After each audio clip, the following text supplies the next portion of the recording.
नमस्कार दोस्तों। आज हम लोग क्लास 10th का चैप्टर नंबर 2 कंप्लीट करेंगे। इस चैप्टर का नाम है संघवाद। इससे पहले हम लोग चैप्टर नंबर 1 को कंप्लीट कर चुके हैं। अगर आप वो वीडियो देखना चाहते हैं तो उसका लिंक हम डिस्क्रिप्शन में दे देंगे, आप वो वीडियो भी देख सकते हैं। आइए दोस्तों, तो चैप्टर नंबर 2 को कंप्लीट करें, संघवाद। चलिए प्रश्न की तरफ बढ़ते हैं। ये रहा पहला प्रश्न। पहला प्रश्न क्या कह रहा है कि भारत में कितने प्रतिशत लोगों की मातृभाषा हिंदी है। प्रश्न संख्या पहला जो है वो क्या कह रहा है कि भारत में कितने प्रतिशत लोगों की मातृभाषा हिंदी है। आपके ऑप्शन हैं, पहला 35%, दूसरा 40%, तीसरा 42%, चौथा 48%। तो जान लीजिए मेरे दोस्तों कि भारत में मातृभाषा हिंदी बोलने वाले लोगों की संख्या वो है कितने प्रतिशत, तो 40%। कितने प्रतिशत है, 40%। तो प्रश्न संख्या 1 का उत्तर हो गया 40%। प्रश्न संख्या 1 का उत्तर हो गया 40%। तो आइए इसका उत्तर देख लेते हैं। यह रहा उत्तर, दूसरा 40%। आइए प्रश्न संख्या दूसरे की तरफ बढ़ते हैं। प्रश्न संख्या दूसरा क्या कह रहा है कि भारतीय संविधान द्वारा कितनी भाषाओं को अनुसूचित भाषाओं का दर्जा दिया गया।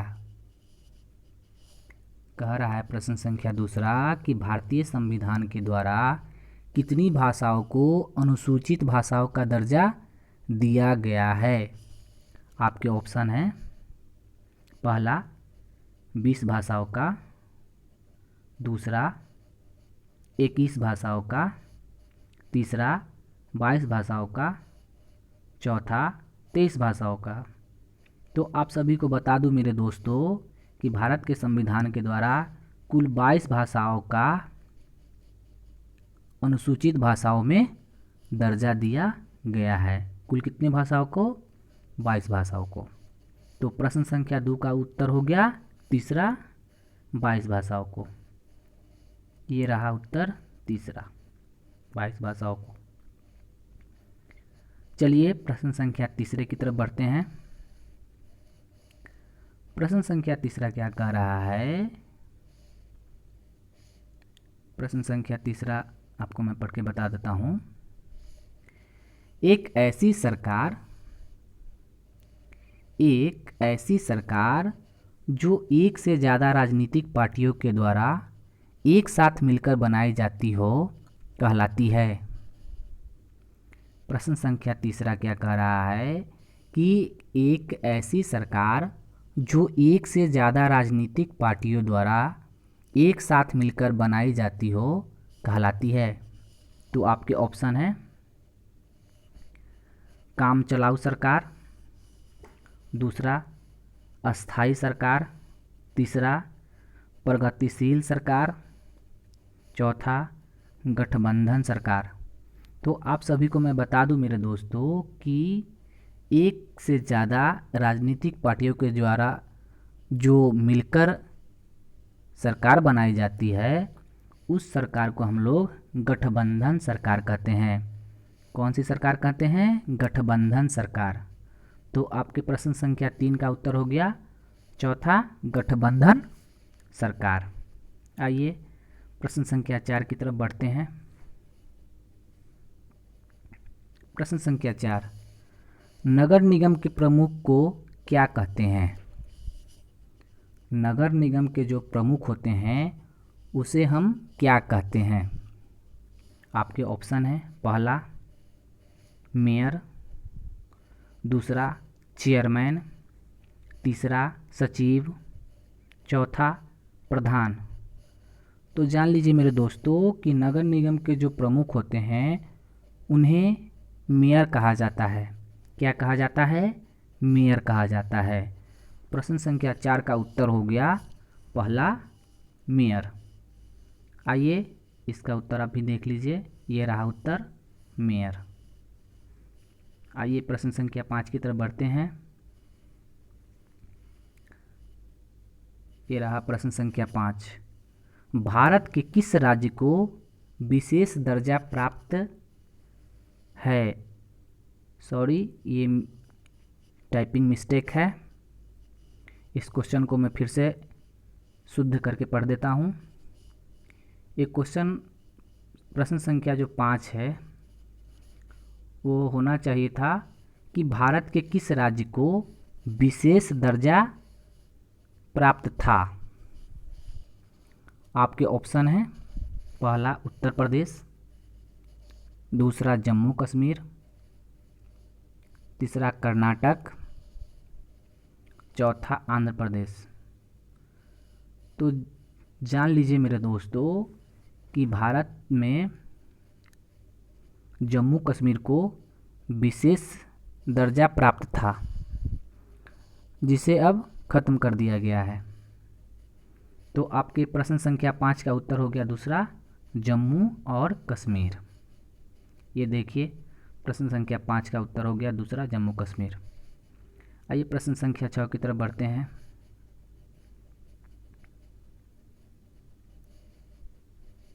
प्रश्न संख्या 6 जो है वो क्या कहता है? कहता है प्रश्न संख्या 6 कि केंद्र और राज्य सरकारों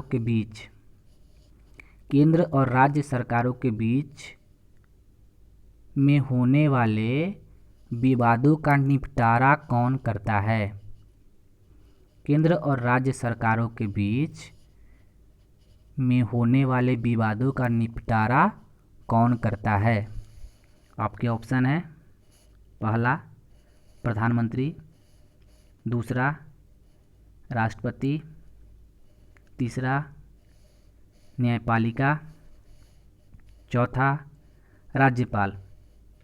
तो जान लीजिए मेरे दोस्तों कि केंद्र और राज्य सरकारों के बीच में होने वाले विवादों का निपटारा न्यायपालिका के द्वारा किया जाता है। किसके द्वारा किया जाता है? न्यायपालिका के द्वारा किया जाता है। तो प्रश्न संख्या 6 का उत्तर हो गया तीसरा, न्यायपालिका। आइए आप लोग भी उसका उत्तर देखिए, ये रहा उत्तर तीसरा, न्यायपालिका। आइए प्रश्न संख्या 7 की तरफ बढ़ते हैं। प्रश्न संख्या 7 है, स्थानीय शासन वाली संस्थाएं जो शहरों में काम करती है कहलाती है। स्थानीय शासन वाली संस्थाएं जो शहरों में काम करती है कहलाती है। आपके ऑप्शन हैं,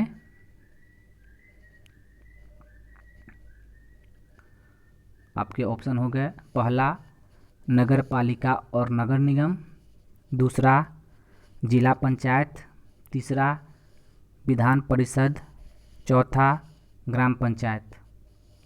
तो जान लीजिए मेरे दोस्तों कि स्थानीय शासन वाली जो संस्थाएं जो शहरों में काम करती है उन्हें हम नगर पालिका और नगर निगम के नाम से जानते हैं।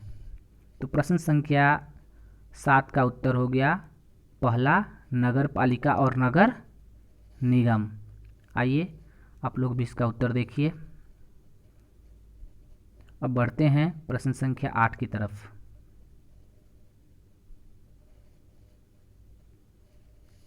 प्रश्न संख्या 8 है, निम्न में से कौन सा विषय केंद्र सूची में शामिल नहीं है?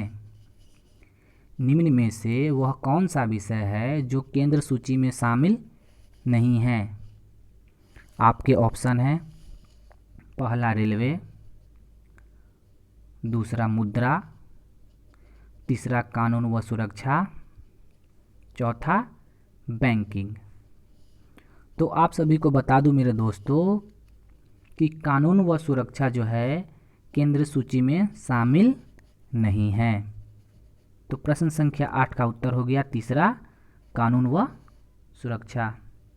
देखिए ये रहा तीसरा उत्तर, कानून व सुरक्षा। आइए प्रश्न संख्या 9 की तरफ बढ़ते हैं।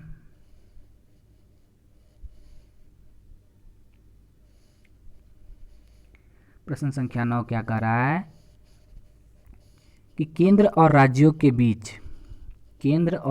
के बीच सत्ता का बंटवारा कितनी सूचियों में किया गया है। केंद्र और राज्यों के बीच सत्ता का बंटवारा कितनी सूचियों में किया गया है। आपके ऑप्शन है, पहला 3, दूसरा 4, तीसरा 5, चौथा 6। तो जान लीजिए मेरे दोस्तों, केंद्र और राज्य के बीच जो सत्ता का बंटवारा है वो मुख्य रूप से 3 सूचियों में किया गया है। कितने सूचियों में किया गया है? 3 सूचियों में किया गया है। तो प्रश्न संख्या 9 का उत्तर हो गया पहला 3।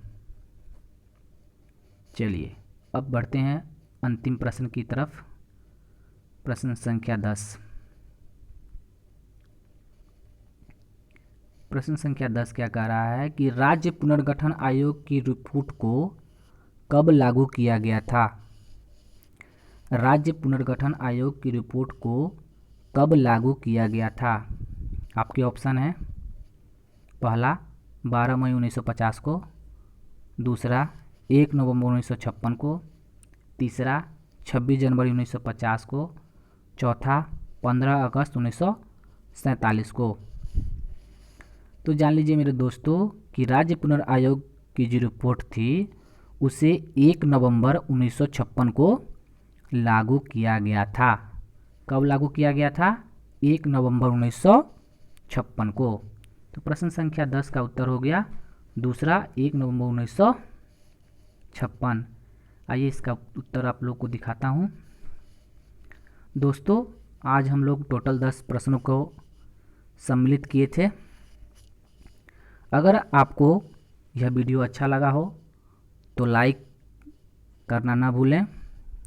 अगर मेरे चैनल पे नए हैं तो सब्सक्राइब ज़रूर कर दें, ताकि जब भी मैं आपको न्यू वीडियो डालूँ तो आपका नोटिफिकेशन आपके पास मिल जाए। चलिए दोस्तों, फिर नेक्स्ट टॉपिक के साथ आपसे मुलाकात होगी।